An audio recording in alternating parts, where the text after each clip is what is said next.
ಓಂ ಪೂರ್ಣ ಪರಮಾತ್ಮನೇ ನಮಃ. ನಮಸ್ತೆ ಮಿತ್ರರೇ, ಸ್ವಾಗತ ಅರುಣ್ ಸನಾತನ ಯೂಟ್ಯೂಬ್ ಚಾನಲ್ಗೆ. ಭಾಗ 1 ಸಂಚಿಕೆ 2ರಲ್ಲಿ ಭಗವದ್ಗೀತೆಯ ತತ್ವಗಳ ಪರಿಪಾಲನೆಗಳೇನು ಅಂತ ತಿಳಿಸಿದೆ.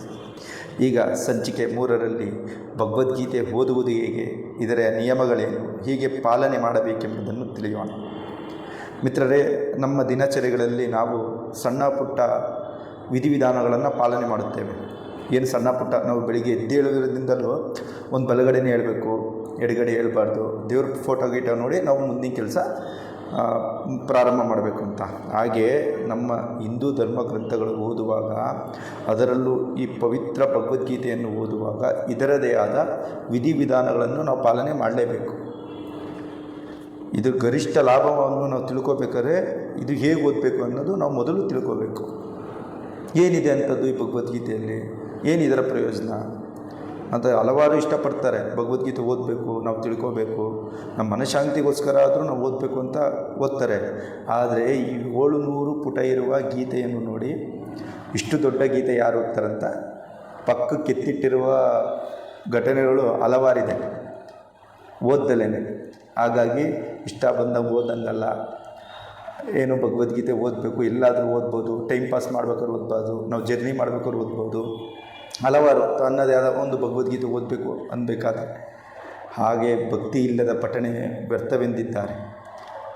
ಹಾಗಾಗಿ ನಾವು ಈ ಭಗವದ್ಗೀತೆ ಹೇಗೆ ಓದಬೇಕು, ಇದರ ಹೇಗೆ ಪಾಲನೆ ಮಾಡಬೇಕೆಂಬುದು ಈ ವಿಡಿಯೋದಲ್ಲಿ ತಿಳಿಯೋಣ. ಜೀವನವೇ ನಮ್ಮ ಜಾತಿ, ಮಾನವ ಧರ್ಮ ನಮ್ಮದು. ಹಿಂದೂ, ಮುಸ್ಲಿಂ, ಸಿಖ್, ಇಸಾಯಿ ಯಾವ ಧರ್ಮವೂ ಬೇರೆ. ಭಗವದ್ಗೀತೆಯನ್ನು ಯಾವಾಗಲೂ ಭಕ್ತಿಯಿಂದ ಓದಬೇಕು. ಸ್ವತಃ ಭಗವಾನ್ ಶ್ರೀಕೃಷ್ಣನು ಭಗವದ್ಗೀತೆಯ ಪಠಣದ ಬಗ್ಗೆ ಹೀಗೆ ಹೇಳಿದ್ದಾರೆ: ಈ ಗೌಪ್ಯ ಜ್ಞಾನವನ್ನು ಕಠಿಣ ಅಥವಾ ಶ್ರದ್ಧೆ ಇಲ್ಲದೆ ಓದಿದರೆ, ಭಕ್ತಿ ಮತ್ತು ಸೇವೆಯನ್ನು ನಿರಾಕರಿಸಿ ಓದಿದರೆ, ಅಥವಾ ನನ್ನ ಬಗ್ಗೆ ಅಸೂಯೆ ಪಡುವ ಮೂಲಕ ನನ್ನ ಬಗ್ಗೆ ಮನಸ್ಸಿನಲ್ಲಿ ತಾತ್ಸಾರವನ್ನು ಇಟ್ಟುಕೊಂಡು ಓದುವರ ಮೂಲಕ ಭಗವದ್ಗೀತೆಯನ್ನು ಪಠಣ ಮಾಡುವುದೇ ಯಾವುದೇ ಪ್ರಯೋಜನವಿಲ್ಲ, ಯಾವುದೇ ಪ್ರಯೋಜನ ದೊರೆಯುವುದಿಲ್ಲ ಎಂದು ಮೊದಲನೇ ನಿಯಮದಲ್ಲಿ ಶ್ರೀ ಭಗವಾನ್ ಕೃಷ್ಣ ಹೇಳುತ್ತಾರೆ. ಅದೇ ಎರಡನೇ ನಿಯಮದಲ್ಲಿ ಭಗವದ್ಗೀತೆಯನ್ನು ಸಾಮಾನ್ಯವಾಗಿ ಹೆಚ್ಚಿನ ಜನರು ತಮ್ಮ ಬಿಡುವಿದ್ದ ಸಮಯದಲ್ಲಿ ಓದಲು ಕುಳಿತುಕೊಳ್ಳುತ್ತಾರೆ. ಆದರೆ ಇದು ತಪ್ಪಾದ ವಿಧಾನವಾಗಿದೆ.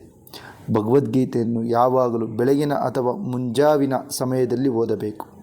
ಮುಂಜಾನೆ ಸ್ನಾನ ಮಾಡಿದ ನಂತರವೇ ಗೀತೆಯನ್ನು ಓದುವಾಗ ಯಾರೊಂದಿಗೂ ಮಾತನಾಡಬಾರದು.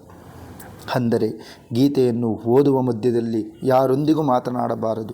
ಒಂದು ವೇಳೆ ಯಾರಾದರೂ ಬಂದು ಮಾತನಾಡಿಸಿದರೆ ಅಥವಾ ಕಡ್ಡಾಯವಾಗಿ ಮಾತನಾಡಲೇಬೇಕೆಂದರೆ ಓದುತ್ತಿರುವ ಗೀತೆಯನ್ನು ನಮಸ್ಕರಿಸಿ ಪುಸ್ತಕವನ್ನು ಮಡಚಬೇಕು, ಮತ್ತೆ ಅದನ್ನು ಓದುವಂತಿಲ್ಲ. ಮರುದಿನ ಮುಂಜಾನೆಯೇ ಓದಬೇಕು.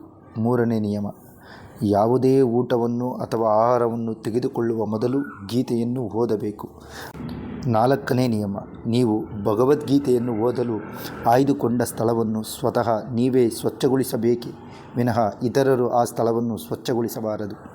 ಗೀತೆಯನ್ನು ಓದುವ ಮೊದಲು ದಯವಿಟ್ಟು ಗೀತಾ ಮಹಾತ್ಮೆಯನ್ನು, ಅಂದರೆ ಆ ನಿರ್ದಿಷ್ಟ ಅಧ್ಯಾಯದ ಗೀತೆಯ ಮಹತ್ವವನ್ನು ಓದಿ ಉತ್ತಮ ಪ್ರಯೋಜನಗಳನ್ನು ಪಡೆದುಕೊಳ್ಳಿ. ಅದರಲ್ಲಿ ಇದು ಮುಖ್ಯವಾದ ಪ್ರಮುಖ ಅಂಶ. ಅಧ್ಯಾಯವನ್ನು ಪ್ರಾರಂಭಿಸುವ ಮೊದಲು ಗಣೇಶನ ಮತ್ತು ಶ್ರೀಕೃಷ್ಣನ ಯಾವುದೇ ಮಂತ್ರವನ್ನು ಮನಸ್ಸಿನಲ್ಲಿ ನೆನೆಯಬೇಕು. ಪ್ರತಿ ಅಧ್ಯಾಯದಲ್ಲಿ ಮೊದಲು ಪ್ರತಿ ಸಂಸ್ಕಾರ ಶ್ಲೋಕವನ್ನು ಓದಿ ಮತ್ತು ಅದರ ನಂತರ ಅದರ ಅನುಭವವನ್ನು ಓದಿ ತಿಳಿದುಕೊಳ್ಳಬೇಕು.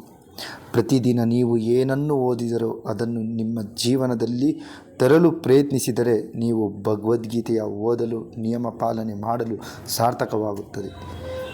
ಇನ್ನು ಹೀಗೆ ನಮ್ಮ ಸನಾತನ ಧರ್ಮದ ವಿಷಯಗಳನ್ನು ತಿಳಿಯುವುದಕ್ಕಾಗಿ ನನ್ನ ಚಾನಲ್ನನ್ನು ಸಬ್ಸ್ಕ್ರೈಬ್ ಮಾಡಿ. ಧನ್ಯವಾದಗಳು ಮಿತ್ರರೇ.